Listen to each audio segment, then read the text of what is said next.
So I did my lesson plan about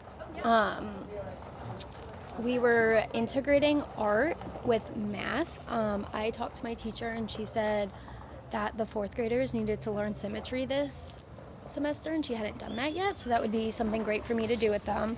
And because the classroom is fourth to sixth graders, I just took a small group of just all the fourth graders in the class and did it with them because it matched their standards and what they were learning. So the lesson plan I did was I wanted to utilize our outdoor classroom that they have at the Montessori school because I think that's really, really cool. And I took the kids outside and they had a table out there, so I sat them down and we had a little mini lesson about symmetry, repeated patterns, and spirals. And I gave them definitions to each and I made them write our vocab words and the definitions in their notebook. And then I told them, I'm going to have you guys go around nature, just the area we're in, stay in the area, and I want you to find an example of something in nature that shows symmetry, a repeated pattern, and spirals.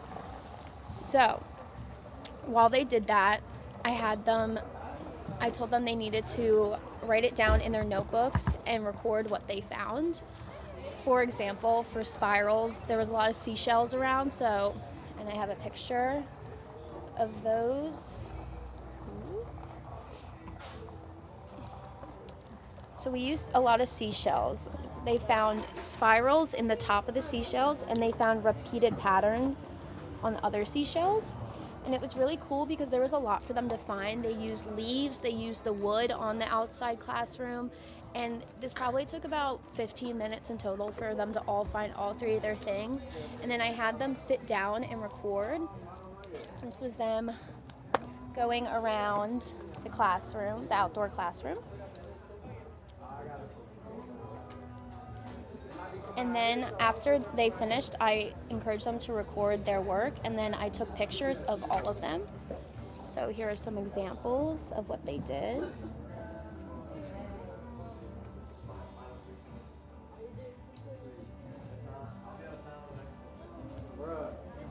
And then a close-up of one of the students. That was their work they did. And this was a really good way to integrate math into an art lesson because, again, the teacher said that they were learning about symmetry and that was something they needed to learn. And symmetry is very visual and it's seen in a lot of things. So I wanted them to find something right outside their classroom so that they know how much symmetry is around us. And then with spirals, those were a little trickier to find, but because of the seashells, we were able to do that. And then the repeated patterns were everywhere, and kids were looking through the wood and the cracks in the wood and the designs in the wood, and they were showing me how the patterns repeated. Well, I thought this lesson went really well because the kids actually had a lot of fun doing it. It got them up and moving, it got them outside of the classroom, and it was not as challenging for them as I thought it would be. They found their things pretty quickly, and they're all very great drawers, so they were all able to record what they found. I had them in their notebooks draw it out and then label what kind of like if it was a repeated pattern, a spiral, or a symmetry, so that they could look back at their examples and remember what it was. I wouldn't say anything really didn't go great. It went really smooth. It went really well. It took 20 minutes, which was maybe 20, 30 minutes, which was a perfect amount of time for them to complete this lesson.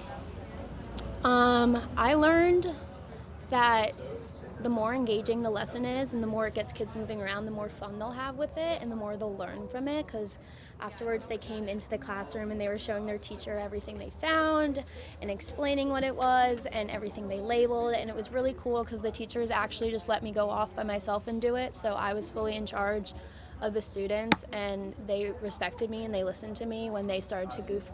Some of them started to get very off track and they would like go into the woods and they found this beehive and I was like, that's really cool, but guys, like, I need you to find your three things before you can start looking around. If you have extra time while other students are working, that's perfectly fine. They listened to me, they respected me, so I really appreciated that from them.